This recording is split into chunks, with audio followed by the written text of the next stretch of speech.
একজন বৃদ্ধা মহিলা মাথার মধ্যে ভারী একটা বোঝা নিয়ে যায়, কষ্ট হয়ে যেতে পারে না। রহমতের নবী কাছে যাইয়া ডাক দিয়া বলতেছেন, মা গো কই যাও? মহিলায় কয়, বাবা তুমি শুনো নাই? বলে কি? কয় মক্কা মুহাম্মদ দখল করে নিয়েছে। এই মক্কা মুহাম্মদ দখল করে নিয়েছে, তুমি বুঝি শুনো নাই? আল্লাহর নবী বলেন, মা গো শুনেছি, এও তো শুনেছি মুহাম্মদ তোমাদেরকে ক্ষমা করে দিয়েছে। মহিলায় কই, না রে বাবা, তুমি মুহাম্মদ রে চিনো না। মুহাম্মদ রক্তপাত পছন্দ করে, খুব গরম মানুষ। মুহাম্মদ মারামারি কাটাকাটি বেশি পছন্দ করে, এজন্য বদলা নিবেই নিবে, তাড়াতাড়ি জান বাঁচাও। আল্লাহর নবী তখনও নিজের পরিচয় নবী দেন না। পরিচয় না দিয়া নবী বলতেছেন, মা গো বোঝাটা অনেক ভারী, অনেক ভারী। তুমি বৃদ্ধা মানুষ, নিতে কষ্ট হয়। আমি জোয়ান মানুষ, আমার মাথায় তুমি বোঝাটা উঠায় দাও। যেখানে যেতে চাইবা আমি তোমাকে সেখানে পৌঁছায় দেব। একটু জোরে কোন সুবহানাল্লাহ। कौनैन मुख्तार खुदा तुमको बनाया, कौनैन मुख्तार खुदा तुमको बनाया, उम्मत का निगाहबान खुदा तुमको बनाया, उम्मत का निगाहबान खुदा तुमको बनाया। मौला मेरा आका मेरा रहमत की नबी है, मौला मेरा आका मेरा रहमत की नबी है। ताजदार मदीना है तो माहे अरबी है, ताजदार मदीना है तो माहे अरबी है। अशजार ने देते हैं नबूवत के शहादात, तशकीक कमर में है तो अंगुल की इशारात, तशकीक कमर में है तो अंगुल की इशारात। একটু জোরে বলি আল্লাহু আকবার। মুসলমানের আওয়াজে বলি আল্লাহু আকবার। আল্লাহর নবী মহিলাকে যেই মাত্র এই কথাটা বললেন, মহিলায় কয়, বাবা তাহলে তো বড় উপকার হতো। নবীজির মাথায় বোঝাটা চাপায় দেওয়া হলো। আমার নবী আপনার নবী মাথায় বোঝাটা লইয়া নবীজি পাহাড়ের দিকে যাইতে শুরু করলেন। ওই অবস্থায় নবীজির চোখ থেকে দর দর করে পানি পড়ে। নবীজি কান্দেন আর বলেন, মালিক আমি তো সবাইকে ক্ষমা করে দিয়েছি গো, কেন তারা কথাটা বিশ্বাস করলো না? ও মালিক তুমি আমাকে এজন্য হাসরের মাঠে কোনো পাকড়াও কইরো না। দেখো না মালিক, আমি তো তাদেরকে আরো সহযোগিতা করতেছি। নবীজি যান, আমার নবীর চোখ থেকে দর দর করে পানি পড়ে। পাহাড়ের কাছাকাছি যাইতেই মহিলায় কই, বাবা যুবক এই জায়গায় বোঝাটা তুমি নামায়া দাও। আল্লাহর নবী বোঝাটা এখানে নামায়া দিলেন। নবীজি চলে আসবেন, কথা নাই বার্তা নাই। নবীজির চোখের পানিটা মুইছে তিনি চলে আসবেন। এমনি মহিলা ডাক দিয়া কয়, রে যুবক এই দিকে যাবা না, ওই দিকে যেও। আল্লাহর নবী বলেন, মা গো ওই দিকে গেলে পরে কি হবে, আর ওদিকে গেলে কি হবে? কয়, বাবা ওই দিকে যদি যাও মুহাম্মদের সামনে পড়ার ভয়, মুহাম্মদের সামনে পড়ার ভয় আছে রে বাবা, এই দিকে তুমি যেও না। তোমার মতো যুবক আল্লাহর জমিনে আরেকজন আমার নজরে পড়ে নাই। বাবা তুমি এত ভালো, বাবা মুহাম্মদের সামনে পড়তে পারো, ওই দিকে যাও। এইবার নবীজি চোখের পানিটা বইসা কয়, মা গো মুহাম্মদ সম্পর্কে তোমার ধারণা কেমন? কয়, বাবা ধারণা তো ভালো না, মুহাম্মদ তো অনেক গরম মানুষ, খালি গরম কথা, খালি গরম কাজ, নরম বলতে কিছু নাই, শুধু রক্তপাত। নবী তখন বলেন, মা গো মুহাম্মদ সম্পর্কে তোমার এমন ধারণা, এটা কি মুহাম্মদকে দেইখা তুমি নিছো নাকি কারো কথা শুই না এমনটা মনে করতেছো? মহিলায় কয়, বাবা আমি জীবনে মুহাম্মদকে দেখি নাই, আবু জাহেলের কথা শুই না, উতবা সাহেবের কথা শুই না, এমনটা মনে করি। আল্লাহর নবী তখন চোখের পানিটা মুছে আর কই, মা গো আর মানুষের কথা শুই না, মুহাম্মদকে চিনা লাগবে না। নিজের চোখে দেখে নাও। যেই যুবক তোমার বোঝা মাথায় নিয়ে এই পর্যন্ত আসলো, আমি সেই মুহাম্মদ। মহিলার চোখ থেকে দর দর করে পানি পড়ে, চিৎকার দিয়া কয়ে, মুহাম্মদ, তুমি যদি মুহাম্মদ হও তাহলে এতদিন যা শুনেছি ভুল শুনেছি, এতদিন যা শুনেছি সব মিথ্যা শুনেছি। বাবা, আবু জাহেল যা বলেছে মিথ্যা বলেছে, লিডারগুলি যা শুনাইছে মিথ্যা শুনাইছে। বাবা, তোমার মতো এত নরম দিলের মানুষ আল্লাহর জমিনে হয় না রে। বাবা, আমি আর দেরি করতে চাই না, তাড়াতাড়ি কালেমা পড়ে মুসলমান বানায় দাও। সেই নরম নবী গরম হয়েছেন, ওই নরম নবী তিনি আবার গরম হয়েছেন। কেমন গরম হয়েছেন? মদিনার মসজিদের মিম্বর, মায়ের নবী দয়ার নবী বলেন, কাব ইবনে আশরাফের কল্লা কাইটা আমি নবীর সামনে কে আনতে পারবা? মসজিদে নববীর মিম্বর থেকে নবী ঘোষণা দিলেন, জ্যান্ত একজন মানুষের কল্লা কাইটা আমি নবীর সামনে হাজির করবা। কে আছে এমন? বলুন তো, ওই সময় নবীজি নরম নাকি গরম? আরেকটু জোরে, নরম নাকি গরম? চেহারাটা আমার নবীর লাল হয়ে গেল, আল্লাহর নবীর চেহারাটা একদম লাল হয়ে গেল। নবী বলেন, ওই বেঈমানের, ওই মুনাফিকের কল্লা কাইটা আমার সামনে কে আনবা? সাথে সাথে মুহাম্মদ ইবনে মাসলামা রাদিয়াল্লাহু তাআলা আনহু তিনি দাঁড়ায় গেলেন, ডাক দিয়ে বলতেছেন, নবী গো, আমাকে অনুমতি দেন গো নবী, আমি দুশমনের কল্লাটা কাইটা আপনার সামনে হাজির করব। নবী বললেন, যাও, তোমাকে আমি অনুমতি দিলাম। মুহাম্মদ ইবনে মাসলামা রাদিয়াল্লাহু তাআলা আনহু দুইজন সঙ্গী নিয়ে রওনা দিলেন। ভাইরে, তিনি কে? তিনি এমন একজন সাহাবী, যেমন তার সাহস তেমন তার বুদ্ধি। হুদায়বিয়ার সন্ধির সময় একা 100 দুশমনকে গ্রেফতার করে বন্দী করে নবীর সামনে হাজির করেছিলেন। বলুন তো, একজন মানুষ 100 মানুষকে বন্দী করা, এটা শুধু শক্তির কাম নাকি বুদ্ধির বেশি কাম? হ্যাঁ, কি পরিমাণ বুদ্ধি, কি পরিমাণ বুদ্ধি! দুইজন সাথী নিয়ে তিনি রানা। ইহুদিদের লিডার কাব ইবনে আশরাফের কল্লা আনবেন কেন? কারণ নবী বলেন, সে আমার আল্লাহকে গালি দেয়, আমি নবীকে গালি দেয়, আমি নবী আমার গালি সইতে পারবো, আল্লাহকে গালি দিলে আমি নবী সইতে পারি না। সে মুসলিম নারীদের নিয়ে ব্যঙ্গ করে, মুহাম্মদুর রাসূলুল্লাহ আল্লাহকে গালি দিলে বন্ধু সয় না, আর বন্ধুকে গালি দিলে আল্লাহ সয় না, ঠিক কিনা?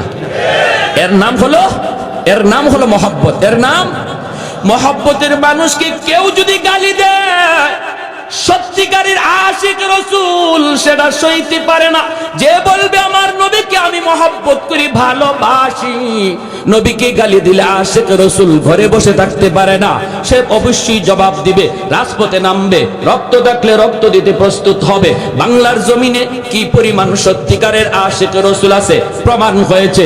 আর যারা নবীর ইশক ভালোবাসা মুখে শুধু কয়, রাজপথে দেখা যায় না, জিলাপি পাইলে দেখা যায়, এরা সত্যিকারের আশিক নয়, মুখে আশিক, মূলত আস্থা একটা চিটা। স্কুল কলেজ ভার্সিটির ভিতরে আজকে প্রমাণ হয়েছে আশিক রাসূল আসেনি না নাই, ঠিক কিনা? আল্লাহর নবী বলেন, যাও। মুহাম্মদ ইবনে মাসলামা রাদিয়াল্লাহু তাআলা আনহু সঙ্গে দুইজন সাথে নিয়ে রওনা দিলেন, আর বলতেছেন, দোস্তরা, সর্বদা তোমরা সজাগ থাকবা, আমার চোখের দিকে তোমরা নজর রাখবা, মুখে সব কথা বলা যাবে না, চোখের ইশারায় কাম করা লাগবে। যখনই পজিশন আসবে আমার চোখের দিকে তোমরা তাকাইবা, চোখের ভাষা বোঝা লাগবে, চোখের ভাষা বুঝতে হবে, জবানের ভাষা চলবে না। ভাইরা বন্ধুরা, এই বইলে তিনি গেলেন কাব ইবনে আশরাফের বাড়ির সামনে, যাই তিনি ডাক দিলেন, নেতা, ও নেতা! নেতা ডাক্তার শোনা মাত্রই কাব ইবনে আশরাফ ভিতর থেকে কয়, দাঁড়াও, আসতেছি, একটু অপেক্ষা করো। কাব ইবনে আশরাফ নেতা ডাক শুনে একদম ফুলে গেছে, ফুটবল জবাই ফুলে। কারণ নেতা ডাক বড় মজা, এই নেতা ডাকের জন্য মানুষ লক্ষ লক্ষ টাকা খরচ করে। কোটি কোটি টাকা খরচ করতেও রাজি, তবুও নেতা ডাক শুনতে চায়, ঠিক কিনা? হ্যাঁ, মুহাম্মদ ইবনে মাসলামা রাদিয়াল্লাহু তাআলা আনহু তিনিও ভাবলেন কাউরে যদি সাইজ করা লাগে আগে তারে পাম দেওয়া লাগে, পাম দিলে যদি পাম লয় তাহলে তারে খেলতে মজা, যেই বলে পাম দিলে পাম লয় এই বলটাই লাথি দিতে মজা, যেই বলে পাম দিলে পাম লয় না এই বলটা কেউ লাথিও দেয় না। এজন্য তিনি ভাবছেন ওরে তো সাইজ করতে আসছি, আগে ওরে একটু ফুলানি লাগবে, একটু পাম দেওয়া লাগবে, বাতাস দেওয়া লাগবে, যদি বাতাস লয় পাম লয় তাহলে সুবিধা হবে। দেখেন প্রথম ডাকেই সে বাতাস লইছে, যেই বলছেন নেতা একটু দাঁড়াও আসতেছি, মুহাম্মদ ইবনে মাসলামা কই বুঝছি তুমি পাম লইছো, যেই মাত্র আওয়ার জন্য রওনা দিছে এমনি তার বউ কয়, কাব ইবনে আশরাফের বউ, ইমাম বুখারী রাহমাতুল্লাহ আলাইহি কিতাবুল মাগাজি বুখারী শরীফ জিলদে সানিতে এনেছেন, তার বউ কি কয় শুনবেন, বউ কয় স্বামী গো যাইও না, ডাকটা আমার কাছে বেশি সুবিধা মনে হয় না। নেতা তো, নেতার বউ নেতা, নেতার বউ, নেতার বউ বড় নেতা আরেকজনে কয়, হ্যাঁ এটাই তো নিয়ম আমাদের দেশে। মূল যেটাকে হের হের কাম কাজ, হের দমক দমক কমই হয়, কিন্তু তার ডাইনে বামে সাইডে যার থাকে এরার তাফালিং সহ্য করা কঠিন, ঠিক না? সাইডে যারা থাকে এরার তাফালিং দেখে কি আমার ভাই অমুক, আমার দুলাভাই অমুক, আমার স্বামী দারোগা, দেখেন না ওই দারোগার বউ, হ্যাঁ ও দারোগার থেকে আরো বড়টা, দারোগার বউ দারোগার চেয়ে আরো বড় পাওয়ার দেখায়। তো এরকম ভাবে মুহাম্মদ ইবনে মাসলামা যে ডাক দিয়েছেন কাব ইবনে আশরাফের বউ কয় যাও না, কেন কিসে, কই যাও, আরে দেখো না কত সুন্দর করে ডাকটা দিছে, হায় রে কত সুন্দর ডাক, আমারে খুব কমই দেয়, এভাবে ডাক দিছে যাইতেছি। কাব ইবনে আশরাফের বউ কয় শুনো তোমার কাছে ভালো লাগছে কিন্তু আমার কাছে ডাকটার মধ্যে কেমন কেমন জানি লাগতেছে। কেমন কেমন মানে, আমি এই ডাকে রক্তের গন্ধ পাই, রক্তের গন্ধ। কি জাত মহিলা বুঝেন কেউ ভাই? আমরা খালি মনে করি মহিলাদের মাথা নেড়ার টাল, জি না, মহিলাদের মাথায় গিলো আছে, কিন্তু না থাকলে দেশ চালা কেমনে, আসেনি না না? হ্যাঁ সৌদি যাই গেলাম, হজে গেলাম, আল্লাহ পাক নেওয়াইলেন আমারে সৌদি এক শায়েখের জায়গায়, বাড়ি কই, আমাকে বাড়ি বাংলাদেশ। এমনি আমার আরবিতে কয় তোর দেশে পুরুষ মানুষ আসেনি? আমি মনে মনে কুমাই বেজাতের বেজাতি বামাতে, আমাকে পুরুষ মানুষ নাই, আমারে কি তোমার মহিলা মনে হইতেছে? কয় না এটা কই নাই, এক বেটি নামে আরেক বেটি উঠে বেটাইন কই, ও আমাদের জায়গা মতো দিয়া দিছে আমারে। তা আমি কইলাম তোমাকে দেশে এরকম একজন বেটি বাইর করো, বাইর করো, আমার দেশে বেটিরাই যদি এমন হয় বুঝো বেটাইন কি যা। তখন আইসে দিছে, আইসা কয় না মিয়া মিয়া, কয় না তুমি ঠিক আছো তো, কয় রক্তের গন্ধ পাই, আরে আরে তুমি আমার সাথে খালি গড়ই করলা জীবন ভর, এখনো জামাই চিনো নাই। আরবের মাটিতে এমন কোন মার ফুত আছে আমার গায়ে টুকা দিব? ওই দেখেন কেমন তাফালিং দেখাইতেছে। ফয়সালা তো হয়ে গেছে আসমানে, আসতেছি, আসছে, আর আসা মাত্রই মুহাম্মদ ইবনে মাসলামা রাদিয়াল্লাহু তাআলা আনহু তিনি বলতেছেন নেতা কি আতর মাখলেন? ওই সময় আতর মাখার সিস্টেম ছিল, লম্বা চুল রাখতো, আল্লাহ নবী ওইভাবে আতর মাখতেন, মাঝখান দিয়ে ফিতা ফাড়া হইতো, আর ওই চুলের ফিতার মাঝখানে একটু আতর ঢালা হইতো, আতরটা বেয়ে বেয়ে অনেক সময় কপালে দিয়েও একটু একটু বাইতো। তো আতরটা খুব দামি।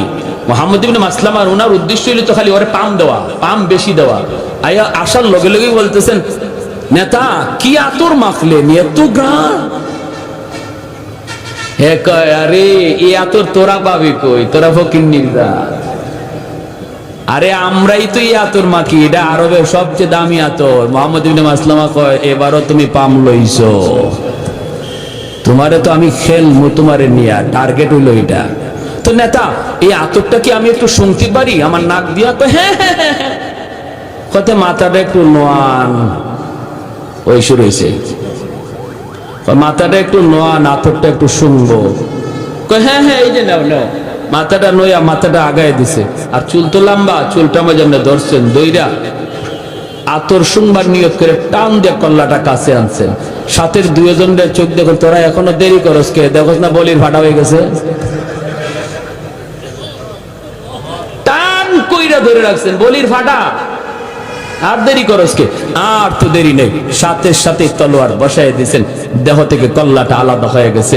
এই কল্লা চুলের মধ্যে ধইরেই আল্লাহর নবীর সামনে নিয়ে বলেন, ইয়া রাসূলুল্লাহ, নেন গো নবী। যার মাথা চেয়েছিলেন, নবী যে তখন ওই মাথা দেখে বলছেন, হাযা রাসু আদুবি ওয়া আদুবিল্লাহ, এটা মানুষের মাথা নয়, এটা আল্লাহ এবং তার রাসূলের দুশমনের মাথা। বলুন তাহলে ওই অবস্থায় নবীজি নরম না গরম? আরো জোরে, নরম না গরম? তাহলে ইসলাম খালি নরম হওয়া শিখায় না জায়গা মতো গরম হওয়াও শিখায়? হ্যাঁ, এজন্য আমার ভাইরা, আল্লাহ পাক বলতেছেন, মুহাম্মাদুর রাসূলুল্লাহ ওয়াল্লাযীনা মাহু আশিদ্দাউ আলাল কুফফার রুহামাউ বাইনাহুম। আল্লাহ পাক বলেন, আমার বন্ধু এবং আমার বন্ধুর হাতে গড়া সাহাবায়ে কেরামের আদর্শ কেমন জাননি? এত নরম, এত নরম, তারা জায়গা মতো নরম, জায়গা মতো গরম, জায়গা মতো নরম, জায়গা মতো গরম। আবু বকর সিদ্দিক রাদিয়াল্লাহু তাআলা আনহু নরম সাহাবী, রুহামাউ বাইনাহুম আশিদ্দাউ আলাল কুফার। ওমরের মতো সাহাবী, গরম সাহাবী। আবু বকর নরম, জায়গা মতো গরম হইছেন, ঠিক না? একটা ঘটনা বলবো, মনোযোগ কার কার আছে হাত তুলে আল্লাহকে দেখান। আবু বকর সিদ্দিক রাদিয়াল্লাহু তাআলা আনহুর মতো নরম সাহাবী, তিনিও গরম হয়েছেন জায়গা মতো। প্রতিদিন এক রাস্তা দিয়া যান, ইহুদি উনাকে গালি দেয়, জবাব দেন না, বাপ তুলে গালি দেয়, আবু বকর জবাব দেয় না, জবাব দেয় না, কারণ তিনি তো আবু বকর অত্যন্ত নরম দিলের সাহাবী। ওনাকে গালি দিয়েছে, জবাব নাই। বাবাকে গালি দিয়েছে, জবাব নাই। গোষ্ঠী তুইলা গালি দিয়েছে, জবাব নাই। একদিন ইহুদি আবু বকরকে খেপানোর জন্য আমার নবী, রহমতের নবী, মায়ার নবী তুলে গালি দিছে, আল্লাহকে গালি দিয়ে বসছে। কয় মুসলমানরাও ফকির, ওদের আল্লাহ ফকির, ওদের নবীও ফকির। নাউজুবিল্লাহ কর। সিদ্দিক আকবর যেই মাত্র কয় আল্লাহ ফকির, নবী ফকির, সাথে সাথে আবু বকর ঘুরে দাঁড়ালেন। নরম সাহাবী, এতদিন পর্যন্ত যিনি চোখ তুলে তাকান নাই, জবাব দেন নাই, সাথে সাথে তিনি ঘুরে দাঁড়ালেন। ঘুরে দাঁড়াইয়া হাতের মধ্যে যদ্দুর শক্তি ছিল, এই শক্তি নিয়ে তিনি গালের মধ্যে চোর মারছেন। চটটা খেয়া গালটা একদম 5 আঙ্গুলের দাগ বসে গেছে, দুপাশ দিয়ে মাটিতে পড়ে গেছে, ওই পাশ দিয়ে পড়ে গেছে। নরম হাত যখন গরম হয় কেমন হয় একটু বুঝেন? আরো জোরে ঠিক না? নরম হাত যখন গরম হয় তখন খবর হয়ে যায়, খবর হয়ে যায়। আবু বকরের হাত ছিল এতদিন নরম, হঠাৎ করে হয়েছে গরম। নরম হাতের পিছনে আছে আল্লাহর হাত, ঠিক কিনা জোরে বলেন? উলামায়ে কেরামের হাতের পিছনে আছে আল্লাহর হাত, ওলি আল্লাহদের হাতের পিছনে আছে আল্লাহর হাত, নবীদের হাতের পিছনে আছে আল্লাহর হাত, সাহাবীদের হাতের পিছনে আছে আল্লাহর হাত। উঠে না, উঠে না, উঠে না, উঠে না, উঠলে খবর হয়ে যায়, ঠিক না জোরে কোন? উঠে না, উঠে না, উঠে না, উঠলে খবর খাওয়া যায়। মুসা নবীর হাতের তাপ্পর খাইছিল ফেরাউনে, সেই শিশুকালে দুধের বয়সে, দুধ বয়সে ফেরাউনে খাইছে মুসা নবীর হাতের তাপ্পর। খাইয়েই ডাক দিছে আসিয়া রে, ও আসিয়া কই গেলা, তাড়াতাড়ি আও, খবর হয়ে গেছে। কি হইছে? আমার গালে চোর মারছে। কেডায় মারছে? কয় এই ছোট বাচ্চায়। আসিয়া বলে, এটা তুমি কি কও? ছোট বাচ্চা হাত নাড়ানাড়ি করছে, তোমার গায়ে লাগছে, গালে লাগছে, তুমি কও চর।